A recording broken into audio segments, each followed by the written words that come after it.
The night was quiet inside the docking station, yet the silence felt heavy. Like a storm waiting to come, the human trader named Marcus stood alone near his small cargo ship, staring at the metal container locked at the center. Inside that container sat an alien mother and her 2 children. Their eyes filled with fear, their bodies trembling in the cold, dim light. Marcus had received the order earlier that day. A transmission from his employer had flashed across the screen. Short and cold, deliver the alien family to the markets. Of Vera, do not fail. Those were the only words. No questions asked, no mercy expected. Marcus knew what it meant. On Vera, aliens like them were not seen as families. They were seen as property, bought and sold to the highest bidder. He leaned against the metal wall, rubbing his forehead with a tired hand. He had done many jobs before, smuggling goods, transporting weapons, even moving living cargo. But this time felt different. This time, the order was not just about strangers. It was about a mother and her children. Through the small bars of the container, Marcus could see them. The mother's skin shimmered faintly in the light, a pale silver that seemed both fragile and strong. Her arms were wrapped tightly around her children, shielding them as if her body alone could block out the cruelty of the world. The children pressed into her chest, their wide eyes staring at Marcus with silent questions. He tried to look away, but their gaze followed him. It was not anger, not even hatred. It was fear, and something else, something like a plea. Marcus told himself he had no choice. He was only following orders. If he disobeyed, the company would send others, harsher men with colder hearts. The aliens would still end up in the market, and Marcus would end up dead. That was the truth he repeated again and again. But the truth felt hollow. He stepped closer to the container. His boots echoed on the metal floor. The children flinched and buried their faces against their mother. The mother raised her head slowly. Her eyes were unlike any Marcus had ever seen, deep and glowing. Like 2 pieces of twilight, she did not speak, but her gaze pierced into him. Asking a question he could not answer, Marcus cleared his throat. "I'm not your enemy," he whispered, though he was not sure if she understood his words. "But I have orders." His voice cracked. For a long moment, the mother said nothing. Her silence was louder than any cry. Then she lowered her eyes, holding her children closer. Her shoulders trembled, not with weakness, but with the weight of hopelessness. Marcus felt something twist inside him, he remembered. Being young, left alone on a ruined colony after raiders killed his family. He remembered hunger, fear, and the emptiness of having no one to stand beside him. He had sworn long ago never to feel that weakness again. Yet here he was, watching the same story in different faces. The docking station lights flickered. A warning alarm signaled that departure clearance had been approved. It was time. The ship had to leave. The order had to be fulfilled. Marcus walked back to the control panel. His hands hovered over the switches. His heart pounded like a drum. He imagined the markets of Vera, the chains, the cages, the children pulled away from their mother. He imagined their eyes, those same pleading eyes, watching him as he handed them over. He pressed the ignition. The engines roared to life. The ship lifted slowly from the station floor. Outside, the endless black of space stretched wide, cold and unforgiving. Inside the container, the children whimpered softly. The mother sang a quiet hum, a sound Marcus could barely hear. It was not a song of joy, but of comfort. A desperate attempt to calm her children. Marcus gripped the controls tighter. Every sound, every glance from the container seemed to echo in his chest. He told himself again, just one more job, just one more delivery. But even as he whispered it, he knew it was a lie. The stars ahead blurred as the ship jumped into faster travel. Silence filled the cabin once more, but the silence was different. It was not the silence of space.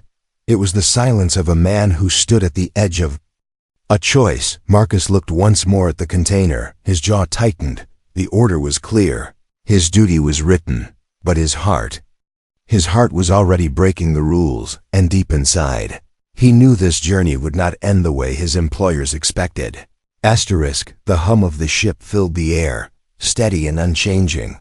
Marcus sat in the pilot's chair, but his mind was far away.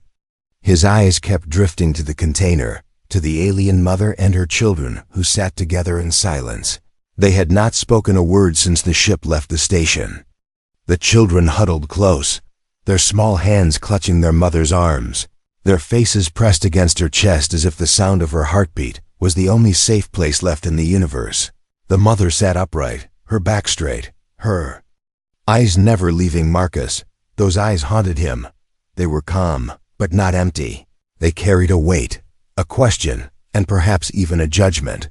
Marcus felt as if she could see through the steel of his heart. He tried to avoid looking at her, but every time he did, her eyes were waiting, silent and sharp. Marcus forced himself to focus on the control panel. He tapped a few switches, checked the coordinates, and pretended to be busy. But the truth was clear. He could feel her stare like fire on his skin. He stood up finally, walking to the container. The children shrank back. The mother did not move. She sat still, her silver skin glowing faintly in the dim lights. Marcus crouched down near the bars. He spoke softly. "Are they hungry?" His voice was rough, uncertain. The mother tilted her head, her eyes flicking from Marcus to the children. For a moment, Marcus thought she did not understand. Then one of the children whimpered, clutching its stomach. The mother stroked the child's head gently, and Marcus understood the answer. He rose to his feet and walked toward the storage unit, pulling out a small pack of rations. It was not much: dried fruit, bread, and water. He returned to the container and placed the pack near the bars. The children looked at it with wide eyes but did not move. The mother studied Marcus, her expression unreadable. Then slowly she reached out, her long fingers curling around the pack. She pulled it close, broke the bread into small pieces, and gave it to her children. The children ate quickly, crumbs sticking to their lips. They drank the water with trembling hands. Their eyes shone with relief. Marcus felt his chest tighten as he watched. The mother did not eat. She kept her share untouched, saving it for later. Her gaze returned to Marcus, steady and silent. He sighed. "Don't look at me like that," he muttered. "I'm not doing this because I'm kind. I'm just. I don't want them to starve before we get to Vera." But even as he spoke, he knew it was not true.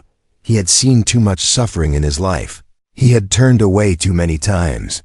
Yet now, with those children looking at him with wide, innocent eyes, he could not turn away. Not this time. Marcus sat down against the wall, staring at the ceiling. His thoughts drifted back to his past. He remembered the colony where he grew up. He remembered hunger, the empty days when no one came to help. He remembered the eyes of his little sister, wide and pleading, until the day she was gone. The silence in the cabin pressed against him, but it was broken by a soft sound. Marcus opened his eyes and realized one of the children was watching him, a small face peeking out from behind the mother's arm. The child's eyes were large and filled with curiosity, not fear. For a moment, Marcus felt a strange warmth. The child tilted its head, and then, to his surprise, gave the smallest of smiles. It was quick, fleeting, but real. Marcus's breath caught. The mother noticed too.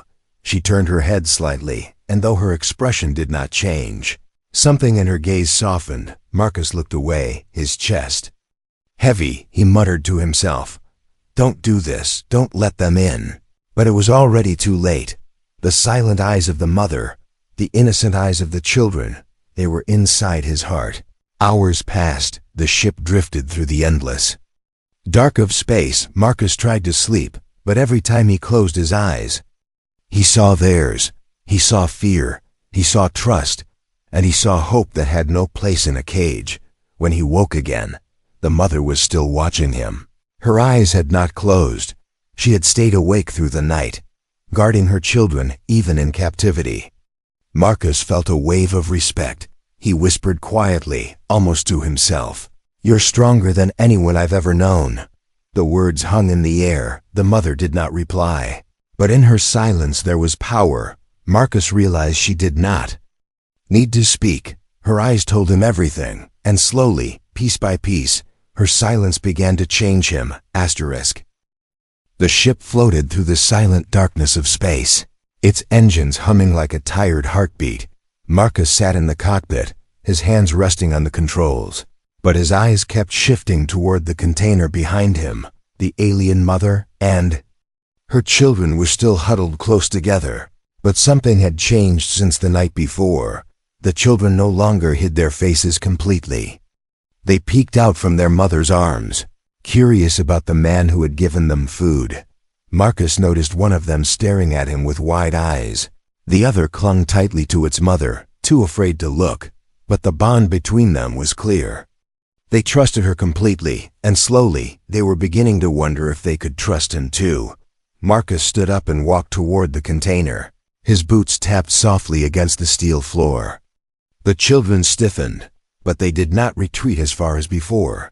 The mother shifted slightly, protective, her arms still around them. Her eyes, glowing faintly, followed Marcus's every move.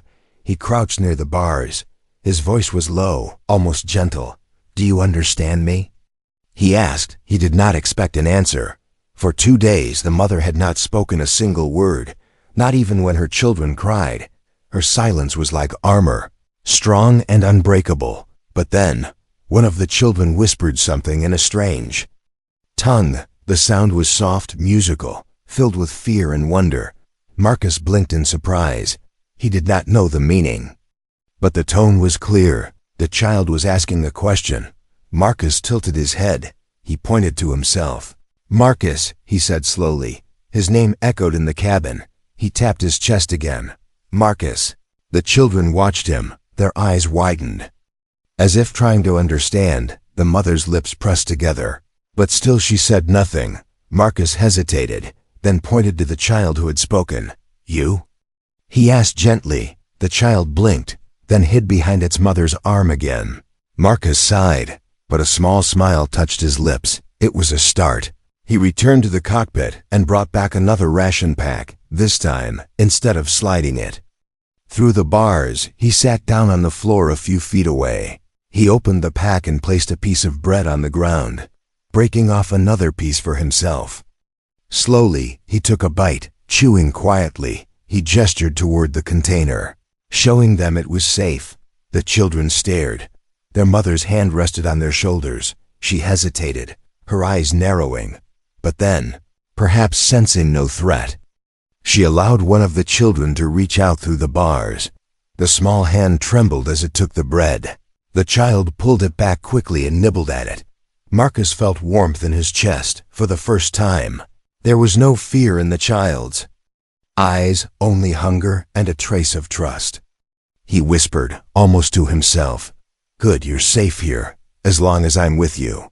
The mother's eyes flickered. She had heard, and though her face remained still, her gaze softened just slightly. Hours passed. Marcus worked at the controls, but his thoughts were always on them. He found himself listening for the quiet laughter of the children. He caught them peeking at him again and again. He pretended not to notice, but inside, he felt something growing, something he had buried long ago at night. Marcus lay awake in his chair, staring at the ceiling. He thought about the order, about Vera, about the chains and the markets.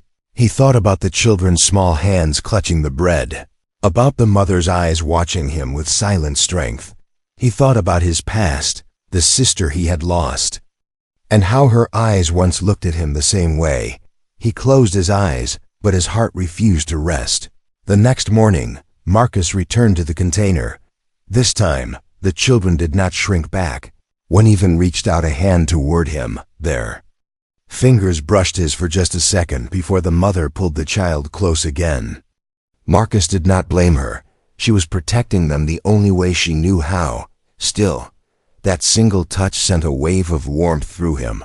Later, as Marcus adjusted the ship's course, a soft sound reached his ears. It was faint, almost like a He turned and realized it was the mother. She was singing. Her voice was low but strong, carrying a melody that filled the small cabin with a strange peace. The children leaned against her, their eyes closing as her song wrapped around them like a blanket. Marcus froze, his breath caught in his chest.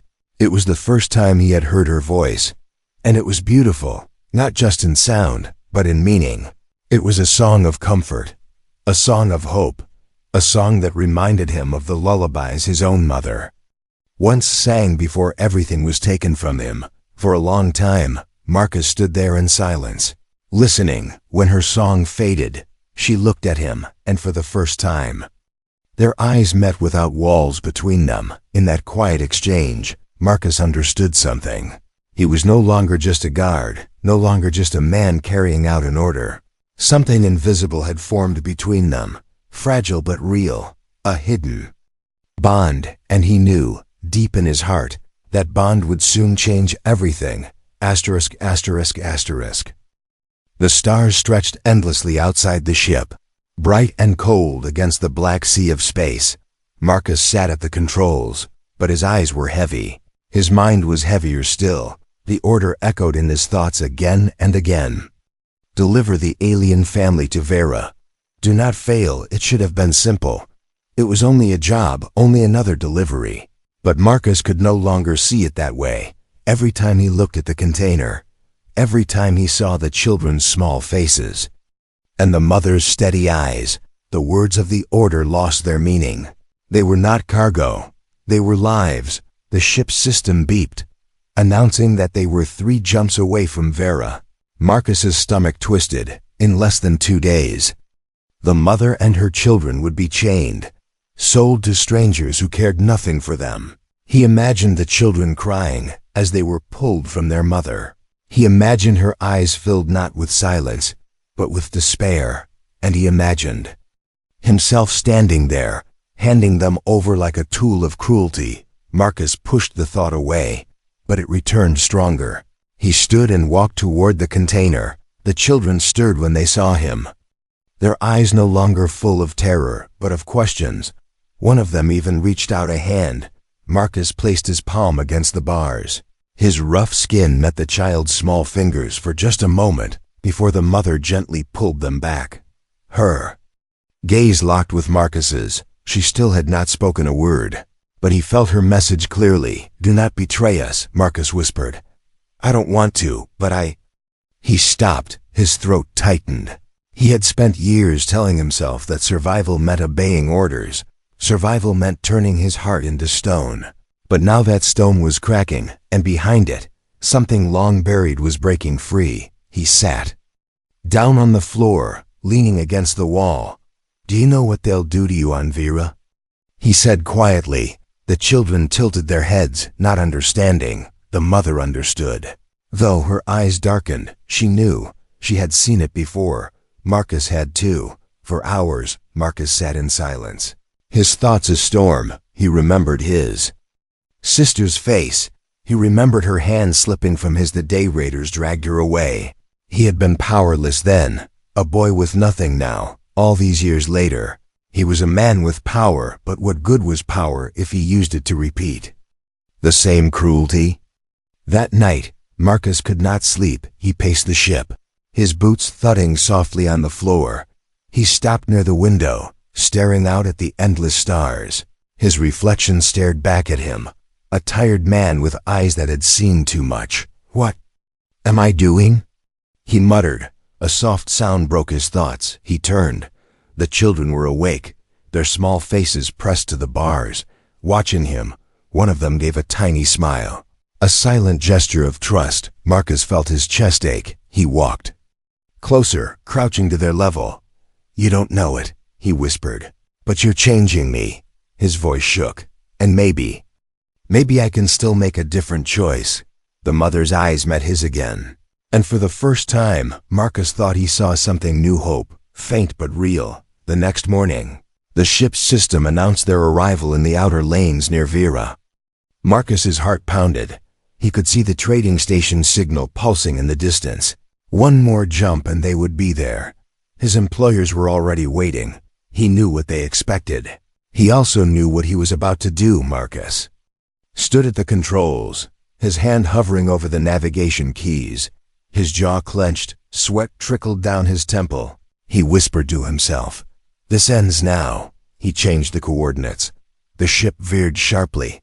alarms flashing as the system demanded confirmation.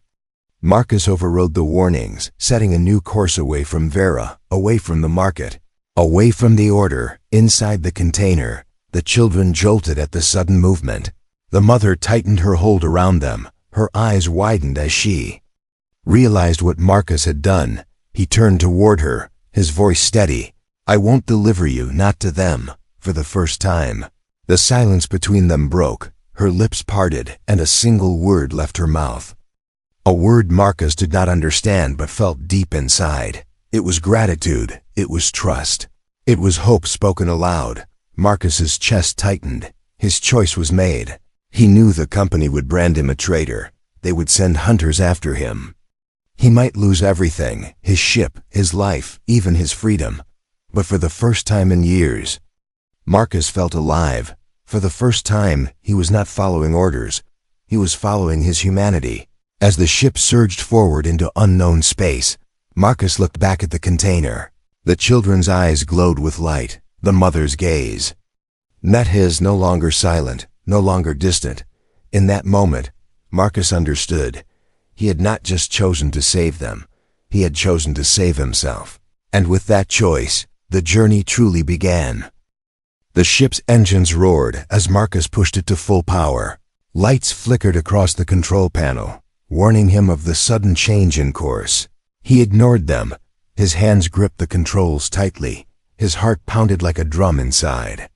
His chest, he had broken the order. There was no turning back now. The company would already know something was wrong. Their trackers would see he had turned away from Vera. They would send messages first, then soldiers. Marcus knew their ways. In the container, the alien mother held her children close. The sudden speed of the ship made the little ones tremble. Marcus turned to them, his voice firm but soft. "Hold on. I won't let them take you." The mother's glowing eyes locked on his. She did not speak, but this time she did not need to. Her look told him she believed. At least for this moment, she trusted him. The communication system lit up. A sharp tone cut through the cabin. A message from the company. Marcus hesitated, then pressed the receiver. A cold voice filled the air. "Traitor 541. Your ship has deviated from its assigned path. Correct course immediately, or face termination." Marcus swallowed hard. His hand hovered over the controls, but he did not change course. Instead, he shut off the transmission. Silence fell again, broken only by the hum of the engines. Then the alarm blared. "Warning. Incoming pursuit detected," the system announced. Marcus's blood ran cold. On the screen, 3 dots appeared. Fast-moving ships closing in. Company hunters. He cursed under his breath. His mind raced. He had only one ship, small and light, built for carrying goods, not for fighting. But it had speed. And maybe, just maybe, that was enough. Marcus slammed a switch. The ship veered sharply. The stars blurred as he plunged into an asteroid field nearby. The hunters followed, beams of light flashing past his view. The ship shook as rocks scraped its sides. The children cried out in fear. Marcus yelled, "Back! Hold on!" His hands danced over the controls, weaving the ship through the narrow gaps between giant stones. One wrong move would shatter them all into dust. Sweat dripped down his face, his teeth clenched. The hunters fired again. A blast struck the rear shields, shaking the cabin with thunder. Marcus gritted his teeth. Come on," he whispered. He darted deeper into the asteroid field. Using the rocks as cover, the hunters followed closely, but their larger ships struggled with the tight turns. Marcus's smaller vessel slid through, scraping by inches. The mother pressed her children down, covering them with her body. Her glowing eyes never left Marcus. In that moment, she saw not a traitor, but a protector fighting against impossible odds. Another blast shook the ship. Sparks flew from the panels. Marcus cursed and pulled a lever. The ship spun sideways between 2 massive rocks. One hunter ship clipped an asteroid and exploded in a burst of fire. The shockwave rippled through space. The children screamed. Marcus steadied the ship with trembling hands. 1 down, 2 to go, he muttered. He pushed the thrusters harder. The engine screamed in protest. The hunters kept firing, but Marcus twisted and rolled, dodging each blast by the edge of a breath. His eyes burned from focus. Every second felt like a lifetime. Finally, he spotted an opening ahead, a dark tunnel through the largest asteroid. A natural cave carved by time, if he could make it through. The hunters might lose them. It was a gamble, but it was the only chance. Hold tight, Marcus shouted. He plunged the ship into the tunnel. The walls glowed red from the friction of their speed. The ship scraped metal against stone. Sparks flying. The children cried. The mother tightened her grip. Marcus pushed forward. His whole body felt like fire. The hunters fired after him, but the cave was too narrow. One of them tried to follow and smashed against the stone, tearing apart in a bright flash. Only one remained now. Marcus burst out of the tunnel. The ship spun into open space again. His sensors showed the last hunter still behind them. Marcus pulled hard on the controls, sending the ship into a sharp dive. The hunter chased, but Marcus was ready. He had planted a trap inside the tunnel. Fragments of the destroyed ship floated like knives. Marcus turned sharply. The last hunter could not avoid the wreckage. Its hull ripped apart against the debris. Flames erupted, and then silence returned. The screen cleared. No more pursuers. Marcus sagged in his chair, his chest heaving. His hands shook on the controls. For a moment, he let out a laugh. Shaky and tired. "We made it," he whispered. He turned toward the container. The children were still clinging to their mother, but their eyes were wide with wonder now, not just fear. They had seen him fight for them. They had seen him risk everything. The mother's eyes met his once again. This time, there was no silence of doubt, only the silence of gratitude. Marcus stood slowly and walked to the container. He crouched down. His voice was steady but soft. "You're safe, for now," he exhaled, then added, "I'll keep you that way, I swear it." The mother lowered her head, her lips moving in a whisper of her own language Marcus could not understand, but he felt the meaning deep inside. It was a promise returned, a bond sealed. For the first time since the order was given, Marcus no longer felt like a traitor. He felt like something else, something more. He was no longer a man following commands.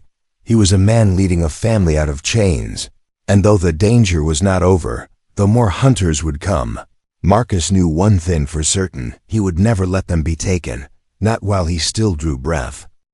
The silence after the battle was heavy. Marcus leaned back in his chair, his breath uneven. The hum of the engines filled the cabin, steady but strained. His ship had survived, but only just. Sparks flickered from a damaged panel. The hull groaned. From the stress, he looked at the radar. For a moment, it was empty. Then the screen lit up again. More signals appeared, bigger this time. Stronger ships closing in from the edge of the sector. Marcus's jaw tightened. "They're not stopping," he muttered. The company had sent their hunters, and now they were sending their soldiers. He glanced at the container. The children huddled against their mother, wide-eyed but calmer now. They trusted him. He had fought for them. He had chosen them, and that choice had already placed him in the path of destruction. Marcus stood, walking to the storage unit. He pulled out his blaster rifle, an old weapon scarred with years of use. He checked the charge, loaded the cells, and set it by his side. His ship was not built for war, but he would make it a shield. He would not hand them over, not alive. Not ever. The communication system beeped again. This time Marcus answered. A face appeared on the screen, a company officer in black uniform. His expression was cold, his voice colder. "Traitor 541, you have betrayed your contract. Return the cargo immediately, or you will be destroyed." Marcus stared into the man's eyes. His voice was firm. "They're not cargo, they're a family. And I won't deliver them to chains." The officer's eyes narrowed. "Then you will die with them." The screen went dark. Marcus felt no fear, only fire. He turned to the mother. Her glowing eyes met his. She had heard everything. She rose to her feet slowly, her silver skin gleaming faintly in the cabin light. For the first time she spoke in his language, her voice low but steady. "Fight," Marcus nodded once. "Fight," he repeated. The children pressed close to the bars, their small faces pale with fear. Marcus crouched near them, his voice softened. "Stay with her, don't be afraid, I'll protect you." One of the children reached out, brushing his hand through the gap. Marcus clasped it gently, then stood, his jaw set. The first enemy ship appeared outside the window, sleek and black, weapons glowing with deadly light. Marcus's ship shook as the first blast hit the shields. Sparks rained from the ceiling, the children cried out. The mother wrapped her arms around them. Marcus gripped the controls, his teeth clenched. He pulled the ship into a sharp dive, beams of light flashing past. His fingers danced over the switches, firing back with his small cannons. The blast struck the enemy shields, sparks scattering across its hull. It wasn't enough. Marcus knew he couldn't win in the open. He needed to make a stand where their numbers meant less. Ahead, he spotted a broken moon, shattered into pieces long ago. Its fragments floated like jagged teeth in space, dangerous but full of hiding places. Marcus steered toward it, weaving through the rocks as the soldiers followed. The battle raged. Explosions lit the dark sky. Marcus's ship spun and rolled, his cannons fired until the cells burned hot. One enemy ship went down, crashing into the rocks, but two more pressed closer. Another blast tore through his side shields. The ship shook violently. Marcus was thrown from his chair. He staggered up, his body aching, but his eyes burned with determination. He grabbed his rifle and strapped it to his back. He knew what was coming. If they boarded, he would have to fight face to face. The radar screamed, "Enemy boarding craft detected." Marcus cursed under his breath. He turned to the container. "Stay hidden. Don't move until I come back." The mother's eyes locked on his. She gave a slow nod. The children clung to her arms, their small hands trembling. The ship rattled as the enemy latched on. Metal claws dug into the hull. The sound of cutting tools echoed through the corridors. They were breaking in. Marcus moved fast. He crouched near the door, rifle ready. His breath slowed, his heartbeat steadying. The hatch burst open. Soldiers in black armor stormed inside. Rifles raised. Marcus fired first. The blast hit one square in the chest, sending him crashing back. Another soldier aimed. Marcus rolled behind cover, his shots cutting through the air. The battle was fierce. Sparks and smoke filled the ship's corridors. Marcus fought with everything he had. His rifle burned hot in his hands. His muscles ached. But he did not stop. He could not stop. Behind him were the mother and her children, and he would not let them fall. One soldier charged. Marcus slammed his elbow into the man's helmet and fired point blank. The body collapsed. More footsteps echoed. Marcus pressed his back against the wall. Reloading quickly, he whispered to himself, "Not today, not them." Through the smoke, he saw movement. The mother, she had opened the container, stepping into the chaos. Her silver skin glowed brighter now. Her eyes burned with fury. In her hands she held a piece of broken metal. Sharp like a blade, she struck one soldier down with surprising strength. Her voice rose in a cry that shook the cabin, a cry of defiance. The children stayed inside, but their eyes were wide with something new. Not just fear, but pride. They were seeing their mother fight for them, and the human who fought beside her, together. Marcus and the mother pushed the soldiers back. Blast after blast, strike after strike. The last of the boarding crew fell. Silence filling the corridors once more. Marcus lowered his rifle, his chest heaving. He turned to the mother. She stood tall, her blade dripping with sparks of broken armor. Their eyes met, and in that moment, no words were needed. They were no longer captor and captive. They were allies standing side by side. Marcus whispered, his voice rough but certain, "We're not running anymore. We stand together." The mother nodded, her eyes fierce, and for the first time Marcus believed they had a chance, not just to escape, but to fight, not just to survive, but to be free.